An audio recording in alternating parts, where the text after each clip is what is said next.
किसी गांव में एक पठान और उसका हंसता खेलता परिवार रहा करता था। भेड़ बकरियां चराकर अपना और अपने परिवार का गुजारा जैसे तैसे कर लेता था, मगर उसका मुख्य व्यवसाय खेती था। इसके लिए समय पे बुवाई करना और खाद बीज डालना जरूरी है, और इससे भी ज्यादा महत्वपूर्ण बात बारिश का सही मात्रा में होना भी। कम और अधिक वर्षा दोनों ही फसलें बर्बाद कर देती है। 2-3 सालों तक उसको कम और उससे भी कम आमदनी हुई। इस कारण वो समय बुवाई भी नहीं कर सका। उसकी किस्मत ने उसको धोखा दिया। जिस साल उसने बुवाई नहीं की उसी साल अच्छी बारिश हुई। अब गुजारे के लिए जमींदार से ब्याज लिया तो उसे चुकाने के लिए काम की तलाश में बाहर जाना पड़ा। पीछे से जमींदार ने उसके पत्नी और एक बेटी को पैसों के लिए परेशान करना शुरू कर दिया। हद तो तब हो गई जब उसने पैसों की खातिर उसकी झोपड़ी में आग लगवा दी। इसी बीच पठान की बेटी ने जमींदार और उसके बेटे को वहां से भागते हुए देख लिया। दुर्भाग्य से उसकी पत्नी और बेटी दोनों उस आग से बच नहीं पाए। इधर पठान आया तो अब यहाँ उसके लिए कुछ नहीं बचा था। उसने हादसे का कारण जानने की कोशिश भी की पर कुछ भी पता नहीं चल सका। पठान की हालत पागलों जैसी हो गई और वो जंगलों और पहाड़ों में भटकता रहता। एक दिन तंग आकर उसने आत्मदाह करने की सोच ली और दरिया के पास चला गया और अल्लाह की आखिरी इबादत में जुट गया। जैसे ही इबादत खत्म हुई तभी वहां से एक फकीर बाबा अल्लाह हूँ करते हुए जा रहे थे। वो उस पठान के पास आए और बोले, बेटा मैं जानता हूँ किस्मत ने तुम्हारे साथ बड़ा बेरहम मजाक किया है, लेकिन बेटा कुदरत के आगे किसकी चली है। बेटा तुम जो करने जा रहे हो वो अल्लाह की नजरों में गुनाह है। पठान बोला, बाबा मैं जिक्र भी क्या करूं, मेरे जिंदगी में अब कुछ नहीं बचा है।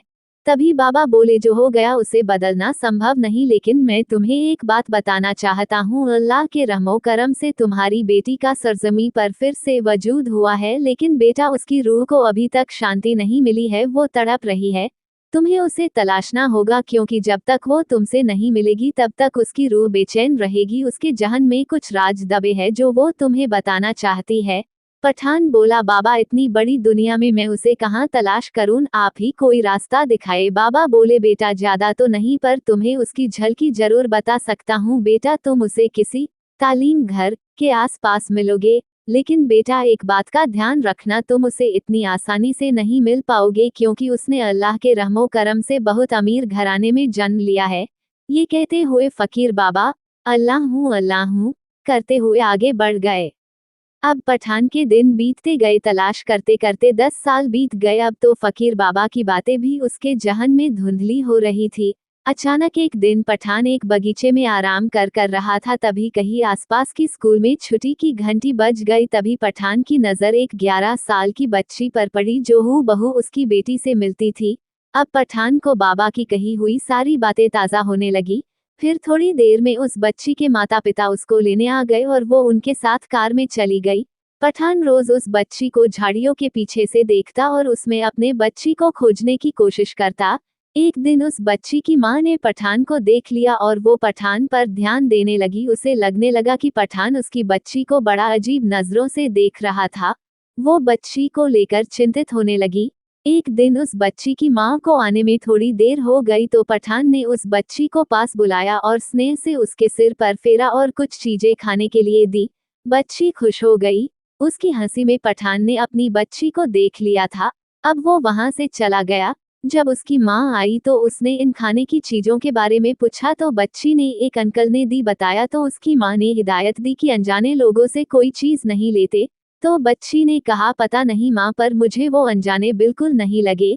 तो मां ने डांटते हुए बच्ची को चुप करा दिया। एक दिन उस बच्ची के माँ पिता को आने में बहुत ज्यादा देर हो गई तो पठान ने उस बच्ची को घर पहुंचा दिया। इधर उसके माँ पिता उसको वहां नहीं पाकर परेशान होने लगे। घर आने पर नौकर से पता चला कि कोई उसे घर पहुंचा गया है। अब पठान उस बच्ची के बंगले के आसपास उसे छुप छुप के निहारा करता था। बच्ची भी उसे एकटक देखा करती थी। कई बार पठान ने उसके माँ पिता से उसे मिलने की इंतज़ा भी की, पर वो नहीं माने और उसे वहां से चले जाने के लिए कहते। अब रातों को बच्ची नींदों में अब्बू अब्बू कहकर चौंक कर उठ जाती थी। उसके माँ पिता ये देखकर परेशान होने लगे कि ये किसको नींदों में याद करती है। तभी उस बच्ची की माँ ने पठान को बंगले के आसपास देख लिया तो उसकी इस हिमाकत पर उसने उसकी शिकायत अपने पति से की। पत्नी के जोर देने पर उसके पति ने पुलिस में रिपोर्ट कर दी। पुलिस ने उसे चेतावनी देकर छोड़ दिया। उनकी परेशानी को देखकर उन दंपति के एक करीबी मित्र ने उन्हें बच्ची को हिप्नोटिज्म के जरिए इलाज का सुझाव दिया। उन लोगों ने डॉक्टर से मिलने का समय लिया। डॉक्टर ने बच्ची को हिप्नोटिज्म किया और उसकी जांच की। फिर उन्होंने उसके माँ पिता से कहा कि बच्ची के अवचेतन मन कुछ बातें दबी हुई है जिसका बाहर आना जरूरी है, नहीं तो ये स्थिति और भी बिगड़ सकती है। अब उसके माँ पिता और ज्यादा चिंतित हो गए। अब बच्ची रातों को अब्बू अब्बू कहकर चौंक उठती थी और अचानक एक दिन जब उसकी माँ घर में खाना पका रही थी तभी वो बच्ची आग को देखकर जोर से चीखने और चिल्लाने लगी और पूरे घर में इधर उधर भागने लगी और कहने लगी, अब्बू बचाओ, आग आग आग, अब्बू बचाओ। कई बार ऐसा हुआ जब बच्ची पठान को देखकर उसके पास जाने की जिद करती। उसके ये दौरे भी पठान को देखते ही रुक जाते थे। तभी उन्होंने थक हार कर पठान को बुलाने की सोची।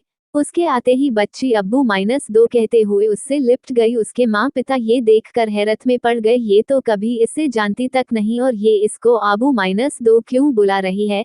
तभी पठान ने अपनी बेटी की तस्वीर निकालकर उनको दिखाई और बोला, आपकी बेटी जब तक ठीक नहीं हो पाएगी, जब तक बच्ची उसके साथ उसके गांव नहीं जाएगी, कोई और रास्ता नहीं होने के कारण उस बच्ची के माँ पिता ने पठान की बात मान लेने का निर्णय किया।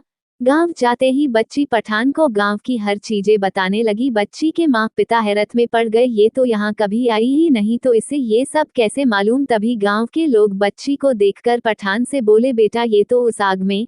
तभी बच्ची दौड़ती हुई अपने उजाड़ हुए झोपड़ी के पास गई और रोने लगी, अब्बू अपना घर तो जल गया था न, ये तो बिल्कुल वैसा ही है। तभी पठान ने कहा, हाँ मेरा बच्ची अपना घर कहाँ जला है। तभी बच्ची सुबक कर रोने लगी और अपने अब्बू से बोली, अब्बू आपके जाने के बाद जमींदार और उसका बेटे ने हमारी झोपड़ी में आग लगा दी थी, मैंने उसे आग लगाते हुए देखा था। पठान अपना खो बीटा और कुल्हाड़ी लेकर जमींदार के घर की तरफ बढ़ने लगा, लेकिन गांव वालों ने बताया जमींदार का पूरा परिवार एक सड़क हादसे में खत्म हो गया। इधर वो बच्ची थोड़ी देर बाद फिर रोने लगी और बेहोश हो गई। वो अपनी अवचेतन मन की अवस्था से बाहर आ गई और पठान को पहचानने से इनकार करने लगी, क्योंकि अब इस जिंदगी में वो पठान से कभी मिली ही नहीं थी और अपने असली माँ पिता के पास चली गई। तो दोस्तों, इस तरह एक तड़पती रूह को सुकून मिला। यदि ये कहानी आपको पसंद आई हो तो अपने दोस्तों और अन्य लोगों के साथ शेयर जरूर करिएगा।